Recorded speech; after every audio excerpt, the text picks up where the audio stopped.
करोड़ों की भूख मिटाने वाला, करोड़ों की भूख मिटाने वाला आज सड़कों पर सो रहा है।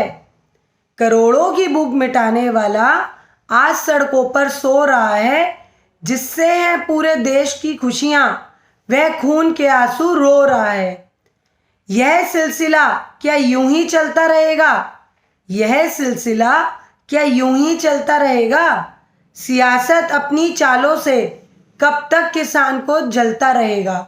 जय हिंद, जय भारत साथियों। मैं चारू सैनी भारतीय, अखिल भारतीय परिवार पार्टी दिल्ली प्रदेश की जॉइंट सेक्रेटरी और साउथ दिल्ली लोकसभा प्रभारी। साथियों, जैसा कि हम सबको पता है कि 10 दिनों से हमारे किसान भाई आंदोलन में लगे हुए हैं। आज उन्होंने मोदी जी और जो अदानी अंबानी हैं उनके पुतले का दहन किया। मैं उनके बिल्कुल साथ हूं, क्योंकि उनकी मांगों को सरकार मानना नहीं चाहती है। नहीं तो इतना टाइम नहीं लगता कि किसान भाई इतनी ठंड में 10 दिनों से सड़क पर सोने पे मजबूर हैं। अपनी फैमिलीज को छोड़कर आए हुए हैं, छोटे बच्चों को छोड़कर आए हुए हैं, बूढ़े माँ बाप को छोड़कर आए हुए हैं। तो सरकार को उनकी मांगे जल्द से जल्द माननी चाहिए। उनको उनके बारे में सोचना चाहिए कि वो लोग गलत नहीं है। जो जल्दबाजी में सरकार ने उनके अगेंस्ट 3 बिल पास किए हैं, वह बिल उनके लिए शायद नहीं है, इसीलिए वो लोग सड़कों पर उतरे हैं। क्या सरकार ने जब हमारे युवा सड़कों पर उतरे थे, हमारे वकील भाई सड़कों पर उतरे थे, डॉक्टर सड़कों पर आए थे, टीचर्स सड़कों पर आए थे, उनके लिए तो कोई बिल पास नहीं किया। उनके लिए कोई अच्छे बिल मुझे नहीं लगता सरकार को सूझे कि उन्होंने पास किए। पर किसानों के लिए इतनी क्या जल्दबाजी थी कि उन्होंने ऐसे 3 जो बिल हैं वो पास कर दिए जो उनके शायद अगेंस्ट हैं। शायद जो किसान भाई हैं वो नहीं चाहते कि ये बिल लाया जाए, फिर भी सरकार उनके ऊपर वह बिल क्यों थोपना चाहती है। मैं आपको वो 3 बिल के बारे में बता दूं। पहला बिल है जो एसेंशियल कमोडिटीज होती हैं, जो हमारी रोजमर्रा खाने की चीजें हैं, जैसे प्याज, आलू, दाल, चावल, तेल, इन सब चीजों को एसेंशियल कमोडिटीज से हटा दिया गया है। क्यों? क्योंकि पहले ये एक्ट जो था इसमें था कि कोई भी इन चीजों की होर्डिंग नहीं कर सकता। एक लिमिट तक ही वो लोग उसको स्टोर कर सकते हैं। अगर उससे ज्यादा करेंगे तो सरकार उसके अगेंस्ट एक्शन ले सकती है। अब इस बिल को बिल्कुल हटा दिया गया है। जितनी मर्जी होर्डिंग की जाए, जितना मर्जी स्टोर किया जाए, इससे नुकसान क्या होगा? महंगाई बढ़ेगी। जब चीज की सप्लाई ज्यादा होगी तो बड़े बड़े जो उद्योगपति हैं, व्यापारी हैं, वो उसको इकट्ठा करना शुरू कर देंगे। और जब चीज की डिमांड बढ़ेगी और सप्लाई नहीं होगी तो वो उसको अपने मनचाहे रेट पर बेचेंगे। महंगाई बढ़ेगी। इससे गरीबों के लिए एक बड़ी समस्या है, हमारी जनता के लिए, गरीबों के लिए। दूसरी बात, जो इन्होंने कॉन्ट्रैक्ट फार्मिंग का रखा, जिसमें सरकार ये नहीं सोच रही कि कॉन्ट्रैक्ट फार्मिंग से जो बड़े बड़े उद्योगपति हैं, जो बड़े बड़े व्यापारी हैं, उनको फायदा होगा। किसानों को कैसे फायदा हो सकता है? आप मुझे बताइए। 5 रुपए 10 रुपए किलो आलू लेकर वो लोग 35 रुपए 40 रुपए 100 रुपए तक के चिप्स बेचते हैं। क्या वो लोग ऐसे, हमारे जो किसान भाई हैं, उनका कोई फायदा चाहेंगे? वो आलू तो लेते 5 रुपए 10 रुपए किलो, और अपने जो चिप्स हैं उसमें कुछ ग्राम, मतलब प्रॉपर पैकेट में आप देखेंगे कि हवा ही हवा होगी, चिप्स तो होंगे ही नहीं। उसको अपने मन चाहे रेट पर बेचते हैं। मक्की का आटे की मैं बात करूं, एक किसान भाई की मैंने वीडियो देखी जो बता रहे थे कि 7.5 रुपए में उनसे मक्की ली जाती है। और जो आप बड़े बड़े स्टोर्स में जाएंगे, सुपरमार्केट या मॉल्स में जाएंगे, वहां पर वही मक्की 150 रुपए किलो तक बेची जाती है।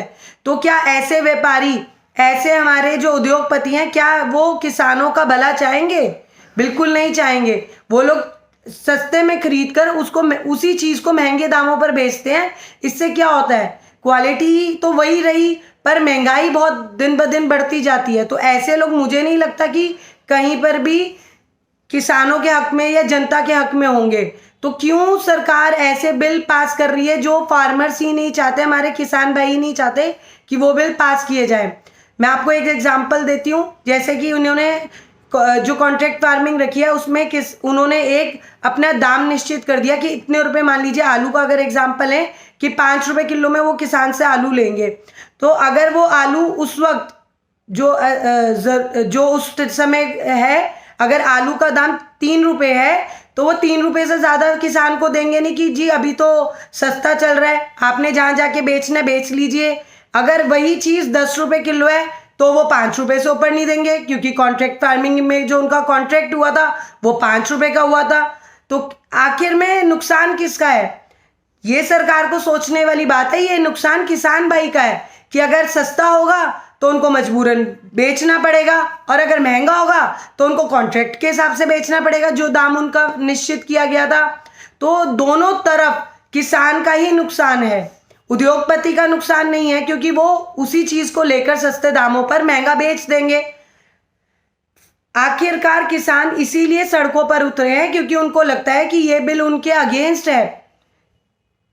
सरकार को ये सोचने वाली बात है। और जो हमारे भारतीय लोग हैं, जो हमारे देशभक्त हैं, जो हमारे देश के लोग हैं, उनको इस वक्त किसान भाइयों का साथ देना चाहिए। इस वक्त धर्म, जाति, लिंग, भाषा, इन सब चीज़ों को भूलकर एक भारतीय होकर सोचना चाहिए कि वो लोग हमारे हक की लड़ाई लड़ रहे हैं।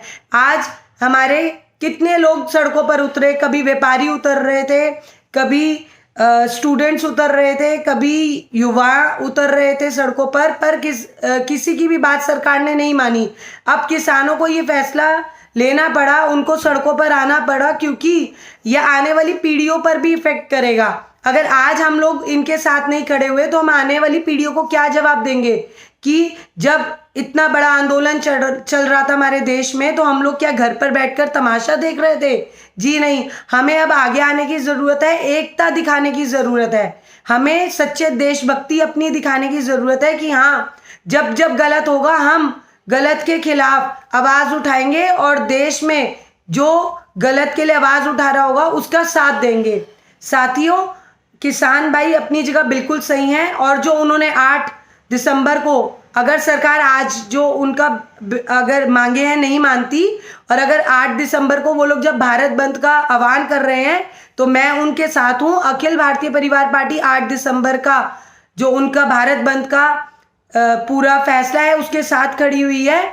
तो आज के लिए साथियों इतना ही। आप लोग प्लीज़ जहाँ पर भी हैं वहाँ पर किसान भाइयों की आवाज़ बनिए, उनके लिए आवाज़ उठाइए, क्योंकि आज बात है हमारे देश की। अब आपको डिसाइड करना है कि आपको जो अन्याय कर रहा है उसके साथ देना है या जो अन्याय से पीड़ित है उसका साथ देना है।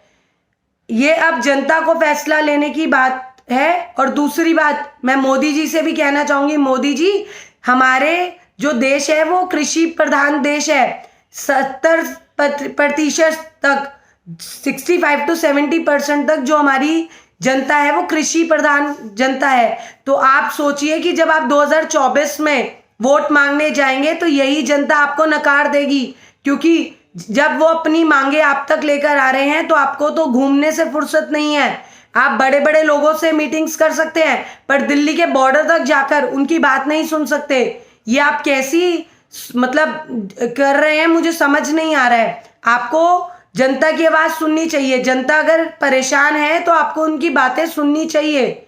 सिर्फ बड़े बड़े लोगों की बातों में आकर, बड़े बड़े लोगों का साथ देकर आपका कुछ नहीं होने वाला है। वोट आखिर आपको इसी जनता ने देना है। जब आप 2024 में उनके घरों में जाएंगे ना वोट मांगने, तो वो लोग भी आपको नकार देंगे कि जब हम आप तक आए थे आपने हमारी मांगे नहीं मानी थी, तो आज आप कैसे बोल सकते हैं कि हम आपको वोट दें।